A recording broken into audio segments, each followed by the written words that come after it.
السلام علیکم۔ آج کا دن پاکستان کے لیے ایک بہت اہم دن ہے، کیونکہ آج ہی کے دن قرارداد پاکستان منظور ہوئی تھی 1940 میں۔ اس لحاظ سے اس کی بہت اہمیت ہے آج کے دن کی، مگر بہت افسوس کے ساتھ یہ کہنا پڑتا ہے کہ جو ہمارے آباء و اجداد نے قربانیاں دیں اور یہ ملک بنایا، اس طرح ہم لوگ اس کا تحفظ نہیں کر پا رہے ہیں، اور ہم لوگ بہت تنزلی کا شکار ہو گئے پچھلے خاص طور پہ 90 کی دہائی سے، جب سے پاکستان نے IMF سے اور ورلڈ بینک سے زیادہ قرضے لینا شروع ہوئے، جب سے اس ملک میں ایک تنزلی آئی ہے جو ابھی تک رک نہیں پائی ہے، اور اب تو بالکل ایک جیسے کہتے ہیں کلائمیکس کی طرف سب حالات جا رہے ہیں۔ اور یہ جو آج مطلب ہمیں سوچنے پہ مجبور ہوتے ہیں کہ آج آپ دیکھیے کہ یہ جو اس وقت اسٹیٹ بینک کی آٹونومی کا یہ جو ابھی بل آ رہا ہے، ایکٹ آ رہا ہے، اور کہا یہ جا رہا ہے کہ اس کو خود مختار بنانے کے لیے یہ کیا جا رہا ہے، مگر اصل میں اس کا جو اصل ایجنڈا ہے وہ شاید ہمارے پتہ نہیں ہم لوگوں کی سمجھ میں بھی آ پا رہا ہے یا نہیں، مگر میں نے تو بہت کھل کے اس پہ بات کی ہے، کیونکہ میری تو ایریا پولیٹیکل اکانومی ہے، اور میں نے اس میں دیکھا ہے کہ اس کی وجہ سے پاکستان کو دو چار بہت اہم خطرے لاحق ہو سکتے ہیں۔ ایک تو اس کا ایک بہت اہم یہ خدشہ ہے مجھے کہ اس میں وفاقی حکومت کا رول بالکل ختم کر دیا گیا ہے، مگر صوبوں کا رول ہے، اور اسٹیٹ بینک جو ہے وہ خود مختار نہیں ہو رہا ہے، وہ IMF کے کنٹرول میں جا رہا ہے، اور IMF جو ہے وہ وہاں ووٹنگ شیئرز اگر آپ دیکھیں تو امریکہ کا وہ ایک ذیلی ادارے کی طرح ہے، تو آپ یہ سمجھیے کہ اسٹیٹ بینک جو ہے وہ اس کا امریکہ کے بہت اثر رسوخ ہو جائے گا اس کی اسٹیٹ بینک کی خود مختاری کے بعد۔ اور آپ یہ دیکھیے کہ امریکہ کا اس خطے میں بہت عزائم ہیں، اور ایسی صورتحال میں جس میں امریکہ کے اس خطے میں بہت عزائم ہیں، اور اب آپ دیکھیے جو نئی حکومت آئی ہے امریکہ کی، وہ افغانستان سے بالکل ابھی جانا بھی نہیں چاہتی ہے، اور پھر ہمارے جو چھوٹے صوبے ہیں ان سے ایک طرح سے براہ راست تعلق بنایا جا رہا ہے امریکہ کا۔ کیا IMF جو ہے وہاں وہ اس کا امریکہ کا بہت اثر رسوخ ہے، اور اسٹیٹ بینک جو ہے وہ IMF کے اس میں جا رہا ہے کنٹرول میں، تو اس طرح ایک بہت ہی مجھے لگتا ہے کہ پاکستان کی سیکیورٹی کے لیے اس کے بہت دور رس نتائج ہوں گے،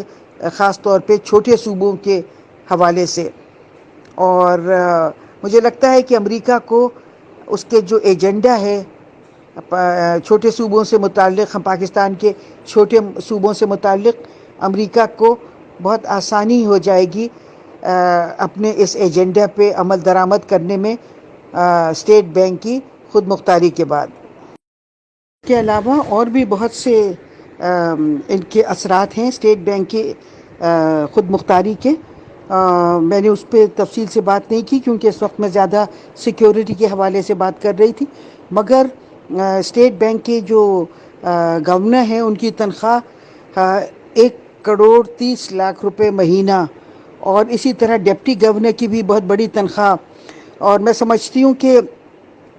یہ بہت بڑا ظلم ہو رہا ہے پاکستان کے غریب لوگوں پہ، کیونکہ پاکستان کے جو لوگ ہیں غریب، ان کی پینشنیں بند کی جا رہی ہیں۔ PTI کی حکومت کہہ رہی ہے کہ ان کی پینشن دینے کے لیے ہمارے پاس پیسے نہیں ہیں، اور باہر سے لائے ہوئے ایسے لوگ جو پاکستان کے مفادات کے لیے کام نہیں کر رہے ہیں، جو امریکہ کے مفادات کے لیے کام کر رہے ہیں، جو امریکی شہری ہیں، ان کو ہم لوگ اپنا پیٹ کاٹ کے اتنی بڑی بڑی تنخواہیں دے دیں، اور 10 سال کے لیے وہ کہہ رہے ہیں 5 سال کے لیے گورنر ہوں گے، اور پھر 5 سال پھر مزید چونکہ امریکہ کو خوش رکھیں گے، امریکہ کا ایجنڈا کو وہ پورا کرتے رہیں گے، تو امریکہ ان کو پھر 5 سال اور دے دے گا۔ تو 10 سال کے لیے پاکستان کو اس مطلب اس میں پھنسانا، اتنے بڑی تنخواہیں دینا اور پاکستان کے لوگوں کو یوں پناہ گاہوں میں رکھنا اور ان کو لنگر سے کھانا کھلانا، یہ کہاں کا انصاف ہے؟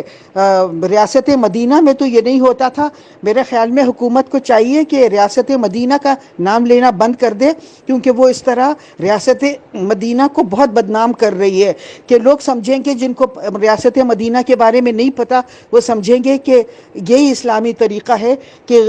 دولت مند اور فیٹ کیٹس کو خوب نوازو اور غریب لوگوں کا کھانا پانی بھی بند کر دو. تو یہ میرے خیال میں ایک بہت بڑا منافقت کر رہی ہے حکومت، اور اس کو اس منافقت سے باز آ جانا چاہیے. اس کے علاوہ اور بھی بہت سے ان کی یہ ہے، انہوں نے جو ان کی کوئی اکاؤنٹیبلٹی نہیں ہے اسٹیٹ بینک کے گورنر کی اور ڈپٹی گورنر کی، اور وہ کہہ رہے ہیں کہ پچھلے جتنے بھی گورنرز گزرے ہیں، کیونکہ وہ سب امریکہ کے شہری تھے اور ان کے اپوائنٹڈ لوگ تھے، ان کی کسی کی بھی اکاؤنٹیبلٹی نہیں ہوگی.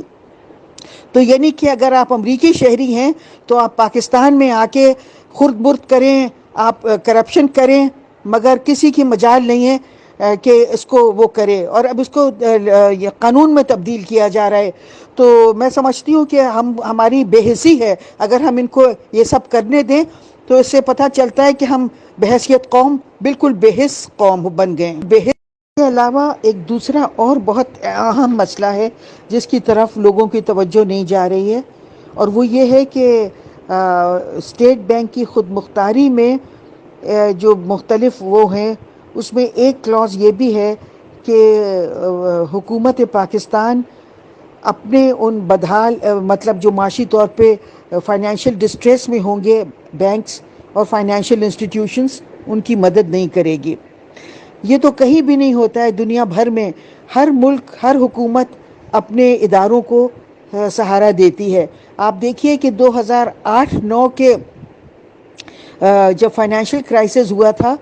تو یہی ممالک امریکہ، برطانیہ، یورپ، جو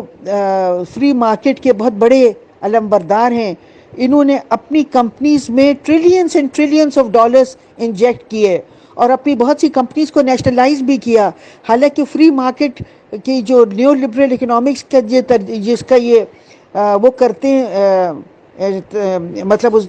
دنیا بھر کو کہتے ہیں کہ اس پہ عمل کرے، مگر خود انہوں نے بالکل اس کا رائٹ اباؤٹ ٹرن لے کے، یو ٹرن لے کے، اور انہوں نے اپنی کمپنیوں کو نیشنلائز کیا اور ان میں ٹریلینز آف ڈالرز انجیکٹ کیے. اور اس کے باوجود یہ کہہ رہے ہیں حکومت پاکستان کو کہ پاکستان کی حکومت اپنے فائنینشیل سیکٹر اور بینکس کی کو جو فائنینشیل ڈسٹریس میں ہوں ان کی مدد نہیں کرے. تو جب وہ مدد نہیں کرے گی تو ہمارے آج کل آپ کو پتہ ہے کہ کووڈ-19 کی وجہ سے ہمارے جو فائنینشیل حالات بہت اچھے نہیں ہوں گے اور اکنامک ایکٹیویٹی بہت سلو ہوگی. تو اس کی وجہ سے بہت سی کمپنیاں بدحال ہوں گی، مگر ان کمپنیوں کو حکومت پاکستان کو ان کو سنبھالنے دینے سے روکا جا رہا ہے، جس کی وجہ سے ہمارے بہت سے بینکس اور فائنینشیل انسٹیٹیوشنز پاکستانی جو ہیں وہ بند ہو جائیں گے، جبکہ باہر کے جو بینکس اور فائنینشیل انسٹیٹیوشنز ہیں ان کو ان کی حکومتیں ان کی مدد کر رہی ہوں گی، ان کو سپورٹ کر رہی ہوں گی. تو اس کی وجہ سے یہ ہوگا کہ پاکستان کا فائنینشیل سیکٹر جو ہے وہ بہت بری طرح متاثر ہوگا اور پاکستانی بینکس اور فائنینشیل انسٹیٹیوشنز بند ہو جائیں گے اور اس کی جگہ فورن بینکس لے لیں گے. اس سے بہت سے مسائل ہمارے لیے پیدا ہوں گے. ایک تو یہ کہ یہ جو ابھی کہا جا رہا ہے کہ ہمارا IMF سے یہ جو ہم قرضہ لے رہے ہیں یہ عارضی طور پہ ہے، مگر اس طرح اگر ہم اپنے فائنینشیل سیکٹر کو خود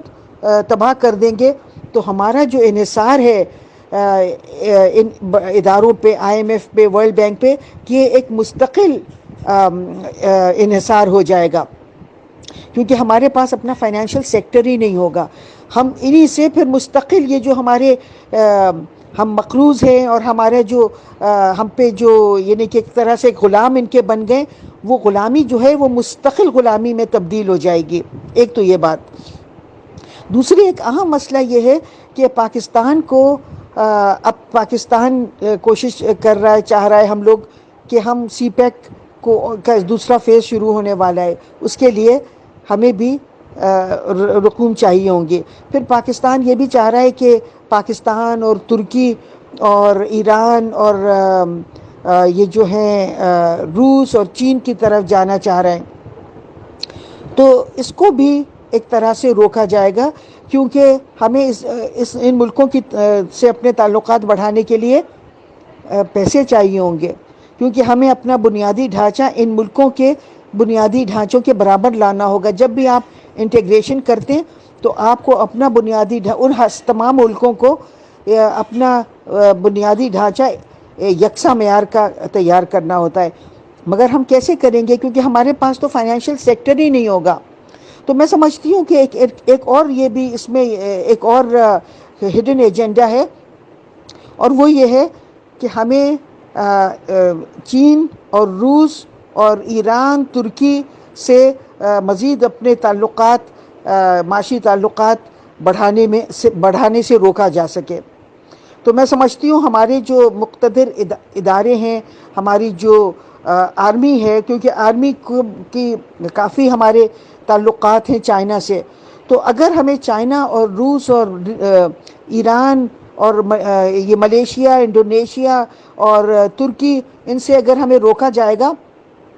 اور اگر چائنا کے ساتھ جو ہمارے اتنے دفاعی تعلقات ہیں ان کو پنپنے نہیں دیا جائے گا، تو پاکستان کی سیکیورٹی پہ بھی اس کے اثرات مرتب ہوں گے. اور پھر یہ بڑی طاقتیں ویسٹرن ملکوں کا یہ ایک خاص طریقہ ہے کہ یہ آپ کو علیحدہ کر کے،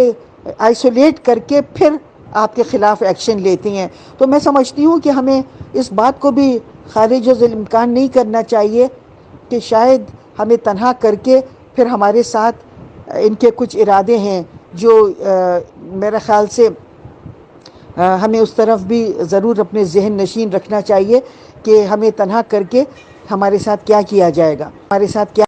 ایک اسٹیٹ بینک کے ابھی دو مقاصد ہیں، ایک تو ریٹ آف انفلیشن، افراط زر کو کم کرنا، اور دوسرے شرح نمود کو بڑھانا. مگر اسٹیٹ بینک اپنے یہ جو شرح نمود کے کی ذمہ داری سے دستبردار ہو رہا ہے. وہ کہہ رہے ہیں کہ ہم صرف افراط زر پہ توجہ دیں گے، اور اگر ایسا ہوگا تو جو شرح نمود بڑھانا ہے جو بہت ضروری ہے، کیوں تاکہ ہماری جو معیشت ہے وہ بڑھتی رہے اور ملازمتیں نکلتی رہیں، اس ذمہ داری سے اسٹیٹ بینک بالکل دستبردار ہو رہا ہے. اور اس کے علاوہ وہ اس میں اکاؤنٹیبلٹی کے کوئی کلازز نہیں ہیں. اسٹیٹ بینک کا گورنر، ڈپٹی گورنر، پچھلے سارے گورنرز اکاؤنٹیبل نہیں ہوں گے، کیونکہ ان کو پتہ ہے کہ وہ پاکستان کے مفادات کے لیے کام نہیں کریں گے، وہ باہر کے ملکوں کے مفادات کے لیے کام کریں گے. مگر پاکستان تنخواہ ان کو دے گا، بڑی بڑی تنخواہیں دے گا، مگر اکاؤنٹیبل نہیں ہوں گے. وہ حکومت پاکستان کے بھی نہیں، پرائم منسٹر کو بھی نہیں، فائنانس منسٹر کو بھی نہیں، پارلیمنٹ کو بھی نہیں. اور انہوں نے صاف اس میں ایکٹ میں لکھا ہوا ہے کہ نیب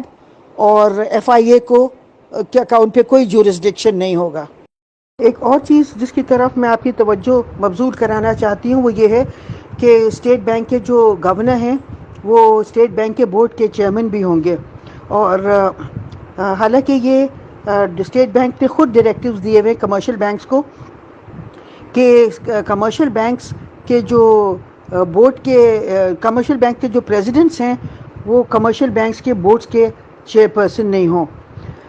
اس کے باوجود اسٹیٹ بینک خود یہی کر رہا ہے جس کی وہ ممانعت کرتا ہے کمرشل بینکس کو کرنے کی. تو یہ اس لیے بہت ضروری ہے کیونکہ یہ جو بورڈ ہے یہ تعین کرے گا اسٹیٹ بینک کے گورنر کی اور ڈپٹی گورنر کی تنخواہوں کی اور مراعات کی. تو اس لیے یہ کانفلکٹ آف انٹرسٹ ہوگا کہ اگر اسٹیٹ بینک کے گورنر بورڈ کو چیئر کریں جس بورڈ میں وہ اپنی تنخواہیں اور اپنی مراعات خود اس کا تعین خود کریں گے. تو ایک تو یہ مسئلہ ہے،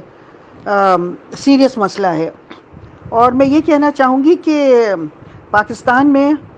یہ لوگ اس قسم کی تجاویز دے سکتے ہیں. جن ملکوں سے یہ آ رہے ہیں، جن ملکوں کے یہ شہری ہیں، ان ملکوں میں یہ تجاویز نہیں دے سکتے ہیں، کیونکہ وہاں گورننس کا کہا جاتا ہے کہ کچھ خیال رکھا جاتا ہے، مگر پاکستان میں شاید سب کچھ جائز ہے۔ میں آپ لوگوں سے، جو لوگ یہ میری بات چیت سن رہے ہیں، میں آپ سے یہ بھی کہنا چاہوں گی کہ آپ لوگ، ہم لوگوں نے ہمیشہ یہ کیا ہے، ہمارے ملک کے زیادہ تر لوگوں نے، کہ اپنی ذات کا سب سے پہلے سوچتے ہیں، اور اپنی کرسی کا ہر ایک بہت سوچتا ہے، اور کرسی کے لیے، اپنی کرسی کے مفادات کے لیے ہم بہت سے ایسے کام کرتے ہیں جو پاکستان کے مفادات کے خلاف ہیں، اور یہ کرتے آ رہے ہیں لوگ، اور اسی لیے پاکستان کو ہم نے اس نہج پہ پہنچا دیا ہے۔ تو میری آپ سے یہ درخواست ہے، اس کو بہت توجہ سے اور سنجیدگی سے لیجئے، کہ اگر آپ نے اسی طرح اپنے ذاتی مفادات کا اور اپنی کرسی کا ہی سوچتے رہے، اور اس کی وجہ سے خدا نخواستہ پاکستان کو کوئی نقصان پہنچا، تو آپ کی کرسی کے مطلب کرسی آپ کی بہت مطلب کرسی بھی نہیں رہے گی۔ تو اس لیے آپ ذرا پاکستان کے مفادات کا سوچئے، اور اپنی کرسی بچانے کا ہر وقت نہ سوچئے۔ بہت شکریہ، اللہ حافظ۔ وہ ڈیفنس پہ اس کے اور بھی مزید منفی اثرات ہوں گے، کیونکہ اس میں یہ لکھا گیا ہے، یہ جو نئی تجاویز ہیں اسٹیٹ بینک کو خود مختار بنانے کی، اس میں لکھا ہے کہ سب سے فوقیت ہوگی ڈیٹ سروسنگ کو، اور ڈیٹ سروسنگ کے بعد اگر کوئی رقم بچتی ہے تو وہ اس کو ڈیفنس یا ڈیولپمنٹ کے لیے خرچ کیا جائے گا، مگر اس کے بعد کچھ رقم بچے گی نہیں۔ اور کیوں نہیں بچے گی؟ میں اس لیے کہہ رہی ہوں کہ رقم نہیں بچے گی کیونکہ حکومت پاکستان کو پابند کیا جا رہا ہے کہ وہ اپنے قرضوں کو رول بیک نہیں کریں گے۔ اگر ان کے پاس ایف بی آر محصولات نہیں حاصل کر پائے گا، ٹیکس کلیکشن نہیں کر پائے گا، تو حکومت پاکستان اپنے ڈیٹس کو رول بیک نہیں کر سکے گی۔ اس کا مطلب ہے کہ اس کو نئے قرض لینا ہوں گے۔ وہ نئے جب قرض لے گی تو حکومت کو قرض کے دلدل میں اتنا پھنسا دیں گے کہ وہ سارا جو پیسے جمع ہوں گے وہ صرف ڈیٹ سروسنگ کے لیے استعمال ہوں گے، اور چونکہ اسٹیٹ بینک کے قوانین میں لکھ دیا جائے گا کہ سب سے پہلی فوقیت ڈیٹ سروسنگ کو دی جائے گی، اس لیے حکومت پاکستان صرف ڈیٹ سروسنگ کرتی رہے گی، اور پھر وہ فوج کو بتا دیں گے کہ اب قانون کے تحت اب آپ کو کچھ مل نہیں سکتا ہے، کیونکہ کچھ پیسے بچ ہی نہیں رہے، سارا پیسہ ڈیٹ سروسنگ کے لیے خرچ ہو رہا ہے، اور اس کے علاوہ ڈیولپمنٹ بھی نہیں ہوگا، ڈیولپمنٹ کے لیے بھی پیسے نہیں ہوں گے۔ تو ہمارے افواج کو چاہیے کہ یہ ضرور بات ملحوظ خاطر رکھیں کہ ان کی اس جو نیا ایکٹ ہے اس کی پہلی اس میں یہ ہے کہ پہلی فوقیت ہوگی ڈیٹ سروسنگ کو، اور چونکہ حکومت کو اتنا قرضوں کے دلدل میں پھنسایا جائے گا تو کوئی پیسہ